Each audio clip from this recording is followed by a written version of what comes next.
Em uma noite de debate transmitida ao vivo, o Brasil assistiu a mais um embate que simboliza a disputa pelas narrativas políticas que dominam o país. No centro do palco, Juliana, jornalista da CMM, conduziu a conversa entre dois personagens que representam visões opostas do cenário atual: Guilherme Boulos, porta-voz da linha governista, e o deputado Nicolas Ferreira, expoente da oposição.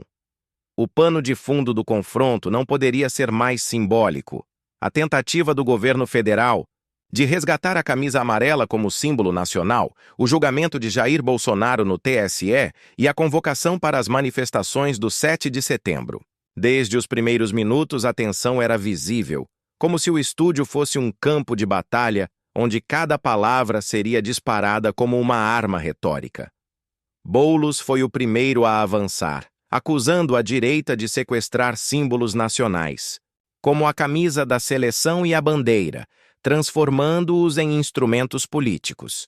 Para ele, caberia ao governo a missão de resgatar esses símbolos e devolvê-los ao povo. Mas a réplica de Nicolas Ferreira não foi apenas uma resposta.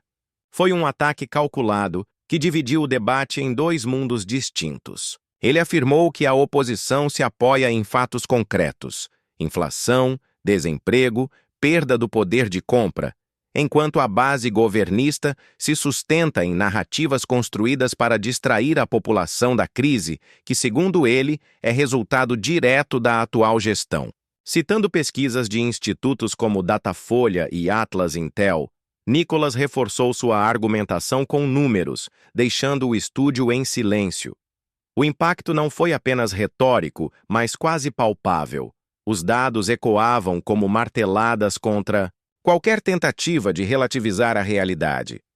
A reação de Boulos, no entanto, mostrou sua estratégia: transformar números em contexto. Ele argumentou que a crise econômica não é apenas local, mas global, resultado de uma pandemia e de conflitos internacionais que afetaram todo o planeta. Mais do que estatísticas, disse ele, o debate deveria ser sobre quem tem legitimidade para representar o povo e resgatar símbolos que, em sua visão, foram usados pela direita em atos antidemocráticos. Sua fala carregada de emoção trouxe de volta a disputa pelo significado da camisa amarela, que ele classificou como patrimônio popular, não de partidos ou ideologias. Nicolas, entretanto, interrompeu para rebater: o povo não paga o gás. Com narrativas globais, o povo sente no bolso a realidade local. O estúdio explodiu em tensão.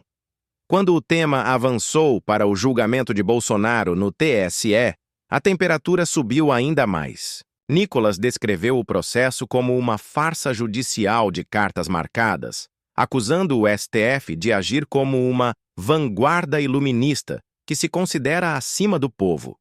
A denúncia não foi apenas política, mas moral, colocando em xeque a legitimidade das instituições. Boulos respondeu em tom técnico, reforçando a necessidade de independência do judiciário, mas sua fala soou burocrática diante da carga emocional que Nicolas imprimira no debate.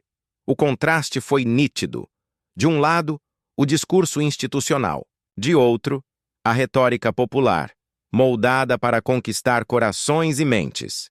No último bloco, a discussão sobre o suposto afastamento dos generais em relação a Bolsonaro trouxe o que parecia ser o ato final. Boulos tentou mostrar isso como sinal de isolamento político do ex-presidente, mas Nicolas reverteu. Disse que não se tratava de abandono, mas de estratégia diante de um processo que, em suas palavras, carece de base legal.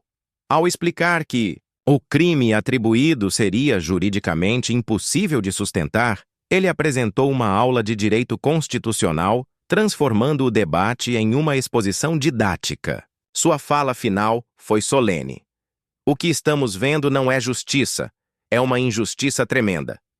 O silêncio após a frase deixou claro que o impacto havia sido definitivo. O que se viu naquele estúdio não foi apenas um confronto de opiniões, mas o retrato de um Brasil dividido entre fatos e narrativas, entre discursos que apelam à emoção e argumentos que se apoiam em números e denúncias institucionais. O público em casa, sem dúvida, saiu com mais perguntas do que respostas. Afinal, em quem confiar?